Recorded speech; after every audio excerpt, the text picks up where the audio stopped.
Hey guys, welcome back to Explore with AB. Today I'm back with a new video. So in this video I'm just going to do an analysis. So currently the IPL fever is going on, so I just wanted to share in my analysis and my thoughts about it. So if you're not a cricket fan, feel free to skip this video. So the talk of the town is, will RCB make it to the playoff or will CSK make it to the playoff? Me being an RCB fan, I want RCB to make it to the playoff, but even if they don't make it to the playoff, I'm still happy because there was never a chance of a playoff for us after we lost 6 consecutive matches. But yeah, the hope is back with the 5 wins. So currently RCB is at 12 points, whereas CSK is at 14 points. And if RCB wins against CSK with a decent margin, we'll still be able to get 14 points and be above the net run rate and still be able to qualify. So here I'm going to calculate the net run rate because net run rate is very important right now, and a lot of people are looking into it because of the situation. I've been watching cricket since 2003, but I've never looked into net run rate. But being an RCB fan, you just don't learn cricket. You get to deep dive into it because they put us in a situation where we need a calculator 24/7. Let's get into the video and see what a net run rate is, why we are looking into it, and how it's calculated, and what are the outcomes that can happen in the upcoming matches. Never in my dreams did I think that I'll be calculating net run rate, but yeah, here I am. But yeah, Isala Cup namade. If it's not this year, aditha varsham machi cup yengaladu. So as you can see, currently CSK is at CSK has won 7 games, lost 6, and they're at 14 points, whereas RCB is at 6 wins, 7 losses, and they're at 12 points. And the next match is between CSK and RCB. And if you see the net run rate, the difference is not much. It is about 14 points. So let's see how the outcome of the next match can get RCB into the playoffs or get CSK into the playoffs. And if CSK get into the playoff and SRH loses the match, they will be at number 2, which is a very good position for CSK. So what is a net run rate and why are we so concerned about it right now? Is because in any league cricket games, generally when the top 4 or top 2 are qualifying, if there is, the first thing that matters is the points. If the points are at a tie, if RCB wins the next match, the points will be 14 and CSK will also be at 14. That means it's a tie. So then unlike in knockouts where they see for the number of 4s, you all know what I'm meaning if you're a cricket fan. Here in the league stages, they see the net run rate. So let's see what a net run rate is. So yeah, here is the ESPN Trick Info, which explains what a net run rate is. It just gives you an example of how it's calculated. For is calculated is whatever they have hit. So against India, they have played about 47.2 overs, and against Sri Lanka and England, they have completed 50-50 overs. So adding all that together, you get 147.2 overs. But when you see against, right, if you see Sri Lanka were all out for 110 with 35.2 overs. When you're bowling and if you get the team all out before the maximum number of overs, for net run rate they calculate the maximum number of overs. That is, they don't consider it to be 35.2, instead they consider it to be 50. So as you can see, net run rate is nothing but the runs that you have scored divided by the number of overs that you've played, subtracting the runs you have given divided by the number of overs you've bowled, right? So the next match over here is between RCB and CSK. This is the important match. This is this can be considered as a knockout match. Let's see how RCB came to this 0.387 net run rate, and then let's see how CSK came to this 0.528 net run rate, and then let's play in some scenarios and see what might be the outcome. So let's check the number of matches that RCB has played in this tournament and what they have scored. So as you can see over here, RCB has played about 14 matches. In these 14 matches, they have a net run rate of 0.387. So this is all the 14 matches that RCB has played. So this is the number of runs they have scored. This is the number of overs they have played. This is again the number of runs that the opponent scored, and this is the number of overs that the opponent played. And these are the extra balls, which comes up to 6 for RCB, whereas they have bowled 13 extra balls apart from these overs. So 248 overs plus 13 balls, which is 2.1 overs. So you add it, they've bowled a total of 250.1 overs, whereas the total number of overs that they have played is 249 overs, and they have scored about 2,540 runs. So if you just hit net run rate calculator, you will find a lot of net run rate calculators which use the same formula. So this page gives you an average understanding of what a net run rate is and what are the inputs that's needed. So the needed parameters are runs scored, overs faced, runs conceded, and overs bowled. We have all the parameters right now. So let's calculate RCB's net run rate. So they have hit about 2,540 runs at 214, but they have hit about 2,540 runs in how many overs? 249 overs. That's not bad. And the runs they have conceded is 2,455 runs, and the overs they have bowled is about 250 overs with a ball, so 250.1. So as you can see, the net run rate is about 0.385. This is accurate, but this is not exact. There are other net run rate calculating tools as well which we can use. So this is the other one which I had opened for RCB. 2,540 runs, 249 overs, conceded 2,455 runs, and the total overs bowled is 250.1. So this again they have rounded it up, and just in case I wanted to test it on another site as well, so let's just put in the same details too.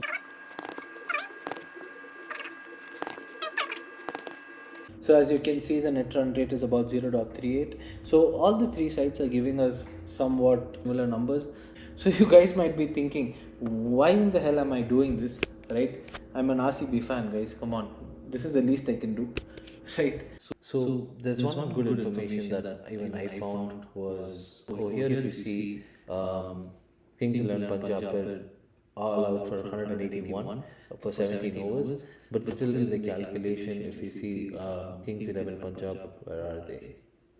Where are the Punjabs? Over here. So if you see, we're still calculating the runs as 181, but the overs we're calculating it as 20. This was a new information for me. It was surprising because I was always thinking, what if the team gets all out before? Because when you're taking the average, it doesn't make a lot of sense. But yeah, this is the rule. So now, as we saw, we already calculated the net run rate for RCB. Let's see how the net run rate how the net run rate was calculated for CSK as well. So yeah, so let's search for the CSK matches, and it's the similar method. You know, I just took the runs of CSK and then the overs they were played. Similarly, how I did for RCB, and I created another table for that. If you see, this table shows how much CSK has scored. They have scored 2,333 runs, but they have only given 2,197 runs. This actually shows the dynamics of the team. If you see, RCB has scored 2,540 runs. You know, their batting lineup has been doing really great, but at the same time, you know, their bowling lineup was struggling in the beginning of the season. So 2,455 runs. You know, they have bowled only 250 overs. But whereas if you see the CSK bowlers, they've given only 2,197 runs at 200, and they bowled 254 overs. But at the same time, this also boils down to the stadium as well. We all know that the Chinnaswamy Stadium is smaller, so you got to give some credit to the bowlers as well, right? And so yeah, now let's just similarly, so 233, 4.4. I'm just going to do the same calculation. 2,333, 254.4. The runs given is 2,197, and the overs bowled is 254.3. As you can see, the net run rate over here is about 531, but the actual net run rates are 528 and 387. They are accurate. These sites are accurate to a certain level. So let's try it in the other site as well. So yeah, This site is again saying it's 0.5, so RCB is at 0.3. If you take a look at the bigger picture, CSK is at 0.52, whereas RCB is at 0.38. There's a difference of 0.07. I mean 0.14. That's the difference. Yeah.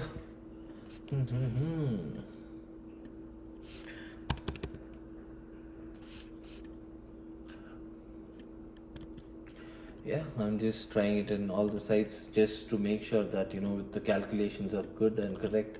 Um, this is something which is really interesting. I never knew that there is so much of calculation that goes behind these net run rate. There's another rule that's called Duckworth-Lewis rule that I really would love to get to know. So as you can see, the current net run rate is 0.53. That's what is there in the board. So I think this one's a little bit accurate. So we just saw how CSK and RCB's net run rate was calculated throughout the tournament. But whatever was done throughout the tournament, it matters. But whatever is going to happen right now matters more. So as we can see, RCB is currently at 0.38 net run rate, whereas CSK is at 0.52 net run rate. And if you see, the difference between the net run rate is about 0.14, which is not too much. I think this is something which is achievable. So how the net run rate works is, if RCB wins by a net run rate of plus 0.03, then CSK will lose those 0.03 from their net run rate. In order for RCB to qualify to the playoffs, they need to qualify with a 0.075 plus net run rate. So that will put them at 0.462, and that will push CSK below them at 0.453. I think this would be the perfect net run rate for RCB to achieve in order for them to get into the playoffs. So the current scenario, which is released by the BCCI, that RCB needs needs to win by 18.1 overs or need to win by 18 runs, is only applicable if they are playing 20 overs, and the calculation is that CSK hits 180 runs or RCB hits 180 runs. They have taken an average of 9 runs per over, but currently the weather in Bangalore is not that great. The forecast is showing heavy rains, so if it's going to rain, then there are other scenarios which are possible, where the match can be played as a 12 overs match, that each team plays 12 overs, and or if the rain persists, then each team will end up playing 5 overs. So if that situation arises, I just wanted to see what would be the chances or what is required by RCB in order to win. So as you can see, I have already come down with the scenario. I'm just going to show you guys how I calculated it. So say in the first scenario, they're playing a 12 over game. I have considered a run rate of 11 per over, because the batsmen will be playing a little bit more freely because the number of overs are less. So say if RCB is bowling first and they give about 131 runs, then the total number of runs they would have given will reach somewhere around 2,587 runs. And say CSK is batting the whole 12 overs, then the total number of overs bowled by RCB will be 249, will be 250 plus 12, so that's 262. And in order to win the match, RCB needs to get 133 runs. So in order to get 33, if RCB does that, then they will add on 133 runs to this 2,540, which will lead them to a 2,673 runs scored. So now we need to figure out how many overs they need to get the match done in. So I just used the same calculators. So if you see here, RCB scores 2,673 runs. This is including the 133. And then the overs faced is something which was calculated by itself. So the runs conceded, that if CSK hits 132, then RCB would have conceded 2,587 runs at 262.1 over. And the net run rate, as we saw, that RCB needs is 0.462. So they perfectly arrive at that score at 258.7 overs faced. So this dot 7 is nothing but it's a conversion to 10. When we are converting it to 6, so it comes around 258.4 overs. So we are going to just subtract this 258.4 overs, that total played overs, from what RCB has already played, that is 249 overs. So they need to win it by 9.4 overs. The same, if you see, while if they are going to defend, and if they are going to bat first, and if they are going to put a total of 161, then if you see, they'll reach 2672 runs at 261 overs totally played. And if CSK needs to bat all the 5 overs, so it's going to be 262.1. CSK needs to bat all the 12 overs, so it's going to be 262.1 overs that RCB has bowled, and the runs conceded is what we need to calculate, and the calculation is over here. As you can see, the total run conceded by RCB would be somewhere around 2562 runs. So 2562 runs, so you're going to subtract it from something which already RCB has conceded, that is going to be 2455 runs. So when you do the math, you get somewhere around 107. So as you can see, we are just subtracting this from this, and you get 107. So RCB needs to concede anything lesser than 107, so they have to win by anything more than 25 runs if it's a 12 over game. And similar calculations for the 5 over game shows us that I haven't been generous, because just a 5 over game, so the batsmen are going to go berserk. So it can be a 20 run per over game as well. We wouldn't know. As far as I can see, it can go up to a 16 run per over game. So if it goes for a 16 run per over game, then the total scores scored by the team who's batting first would be 80. So keeping that in mind, RCB would have to chase the 80 runs in 3.1 overs, or if they are batting first, then they'll have to restrict CSK for 59 runs, that is win by a margin of 21 runs. So this is the scenario. So for RCB to qualify, if they lose to Chennai, then Chennai qualifies, and I'll be happy for that as well, because it'll be nice to see Dhoni play at Chepauk again. As an RCB fan, even if they do not qualify, it does not bother me that much, because we did not have any chance in the beginning of the season. Right now they have played so well that they have put RCB on the map for playoffs. So whatever happens, it happens. குறுக்க இந்த கௌஷிக் வந்தா அந்த மாதிரி மழை மட்டும் வந்ததுன்னா CSK will go to the playoffs. அப்போ நம்ம பிடுங்குற அணி இப்போ எல்லாமே தேவையில்லாத அணியாக மாறிடும். Anyways, May the better team win. கீழே கமெண்ட் பண்ணுங்கள் who you guys want to win, CSK or RCB. அதுக்கப்புறம் உங்களுக்கு இந்த மாதிரி சினாரியோ போட்டு பார்த்து ஏதாவது உங்களுக்கு ஒரு கேல்குலேஷன்ஸ் வந்ததுன்னா அதையும் ஷேர் பண்ணுங்கள். Do share, do like and subscribe to my channel.